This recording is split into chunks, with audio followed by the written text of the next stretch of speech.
Welcome, dear friends, and let me regale you with a tale of profound love, unfathomable loss, and the resilient human spirit's ability to find hope amidst the ashes of tragedy. Enjoy the story. Allison Watson stepped off the Greyhound bus in Oakwood, tears streaming down her face.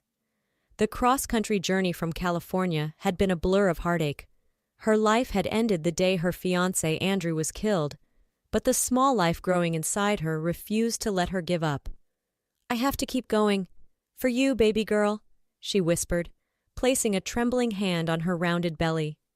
Squaring her shoulders, she clutched her battered suitcase and headed towards the town's main street. 2 years earlier, 19-year-old Allison was barely scraping by in Los Angeles. Abandoned at birth and aged out of the foster system, she worked the night shift at a factory while putting herself through technical college classes during the day. Sleep was a luxury she could rarely afford. That all changed the night Andrew Carter strolled into her life. The ruggedly handsome contractor had been hired to install new equipment after the factory's buyout. Allison tried not to stare as his muscular frame moved expertly about the machinery. She snapped out of her daze when her supervisor barked that the new guy needed an experienced operator to train him on the robotic assembly line. "Allison, get over here and show Mr. Carter how it's done," her boss growled. Her cheeks flushed as she approached the tall, sandy-haired Andrew. Hi, I'm Allison.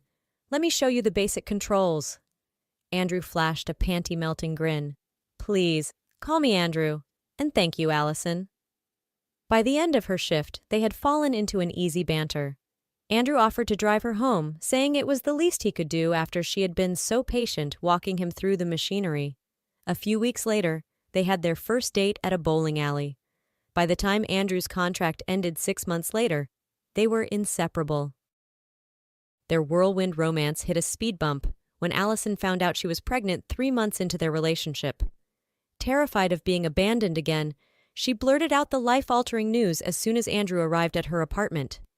To her shock, his face split into a beaming smile. Andrew pulled her into a tight embrace, kissing her deeply. "Marry me, Allison. Let me make an honest woman out of you." Tears of joy rolled down her cheeks as she nodded furiously. "Yes! 1,000 times yes!" But Allison's insecurities resurfaced when Andrew announced they would be moving to his hometown of Oakwood once his job was finished.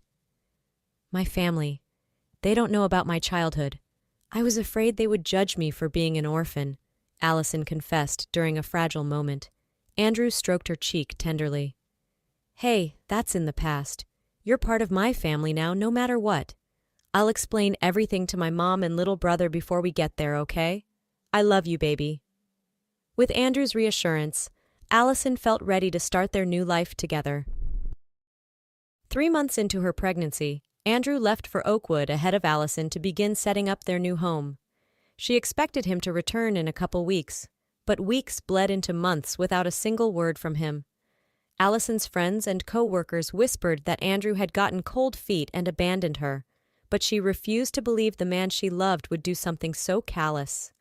When she tried calling his family, she only reached a terse answering machine. Alone and scared, Allison made up her mind. If Andrew wouldn't come to her, she'd go to Oakwood and find him herself. Clutching her swollen belly, Allison pushed open the door to Andrew's former workplace, determined to get answers. Her supervisor's face fell when he saw her. "Allison, didn't anyone tell you?" The man swallowed heavily. "There was an incident shortly after Andrew got back home to Oakwood. He was killed." The words felt like a punch to the gut, stealing Allison's breath away. She collapsed into a chair, sobbing as if her heart would shatter into a million pieces. Through the anguish, she dimly registered the office accountant crouching beside her. "He didn't abandon you, honey," the matronly woman murmured, patting her shoulder. "Andrew was attacked by muggers the day after he got back to his family's place. He didn't suffer. They said it was quick." She pressed a map into Allison's hand. "This is where he's laid to rest. I'm so sorry." Allison wasn't sure how she made it to the serene cemetery, clutching the map and the tattered photograph of her beloved Andrew. She meandered between the old headstones, reading the names until she finally stopped before a shockingly new grave. Andrew James Carter, beloved son and brother. April 10, 1978. August 22, 2022. Cruelly taken too soon. No, she whispered, sinking to her knees as the cold reality washed over her. Andrew was never coming home. She would raise their child alone. A clap of thunder shook her from her reverie as the skies opened up. Allison scrambled for shelter, finding an unlocked crypt blessedly free of coffins. She huddled in the back, wrapping her coat tightly around herself. A shrill ringtone shattered the silence. Jumping in fright, Allison noticed an expensive-looking smartphone lying discarded on the floor. She snatched it up as it rang again, the caller ID showing David. Allison's voice shook as she answered. Hello? Oh, thanks heavens. The man's frantic voice crackled over the line. I'm so sorry to bother you, miss, but I lost my phone at the cemetery yesterday when I was taking some measurements as the architect on a new renovation. You didn't happen to find it, did you? I think so, Allison replied faintly, pressing a hand to her cramping belly. It was ringing in this old crypt. As she tried explaining where she was, a wave of dizziness overcame her. The phone slipped from her hand as the world faded to black. The first thing Allison became aware of was an incessant beeping. Then a bright light assaulted her closed eyelids. She slowly blinked them open, finding herself in a crisp hospital room adorned with bouquets of flowers. A pained groan escaped her lips, drawing the attention of the man seated beside her bed. Allison felt her breath catch in her throat. He looked eerily similar to Andrew, from the tousled sandy hair to the chiseled jawline. Only his eyes, a warm hazel instead of cobalt blue, proved he wasn't her late fiancé. You're awake, thanks goodness, the man breathed in relief. You gave me quite a scare, miss? Allison, she replied hoarsely. Allison Watson, and you're David? He gave a sad smile. David Carter, yes. I'm afraid you already know my older brother. The weight of grief slammed into Allison's chest, but she fought to keep her composure. You found me at the cemetery. Is the baby? Your little one is perfectly healthy, Miss Watson. As is only fitting, seeing as you're carrying my niece or nephew. A throat cleared from the doorway. Allison glanced over as a refined woman stepped into the room, her chestnut curls glistening with distinguished streaks of silver. The moment her gaze landed on Allison, her eyes filled with tears. Oh, you poor brave dear. The woman rushed to Allison's bedside, cupping her cheek with a tenderness Allison had never known. David told me everything. I'm Julie, Andrew's mother, and you're the love of his life, the one he never stopped talking about before Julie dissolved into sobs, clinging to Allison as a mother mourns a child's tragedy.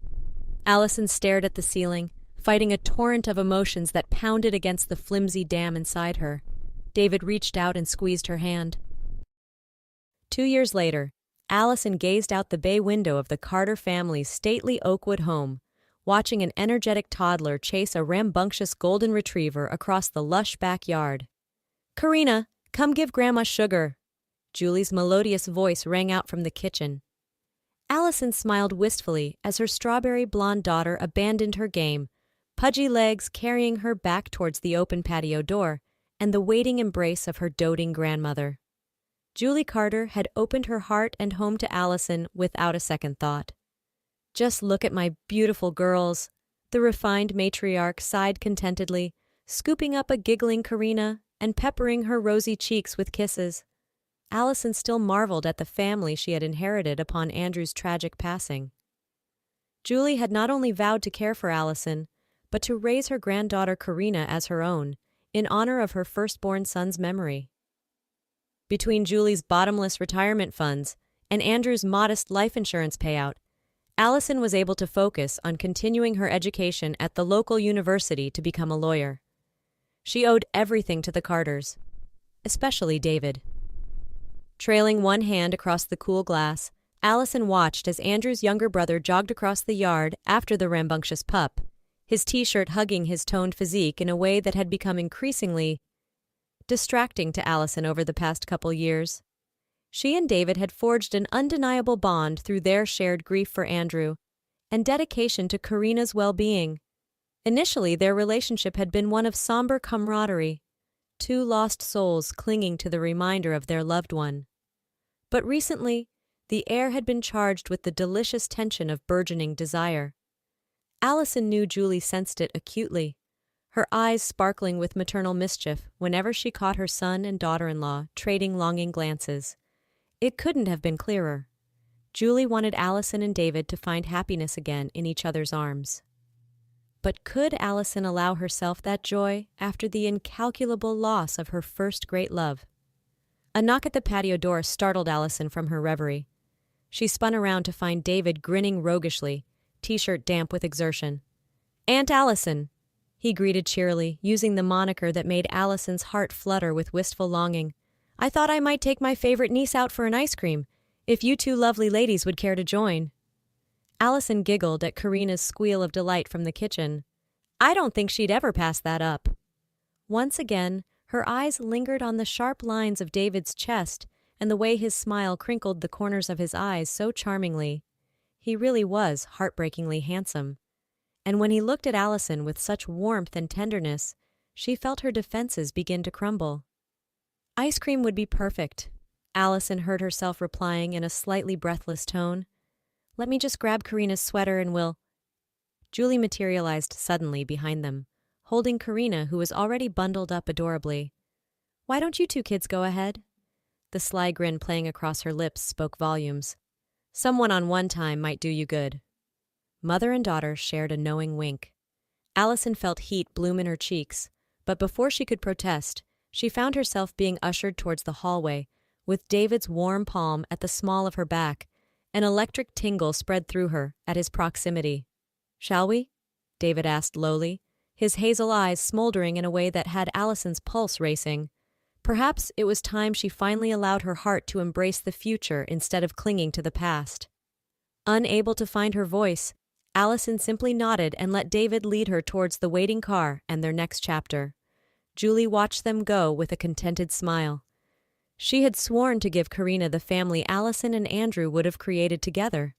Now it seemed the missing piece had finally slotted into place. "That's my girl," the proud grandmother chuckled, bouncing her granddaughter playfully. "True love has come around for you at last."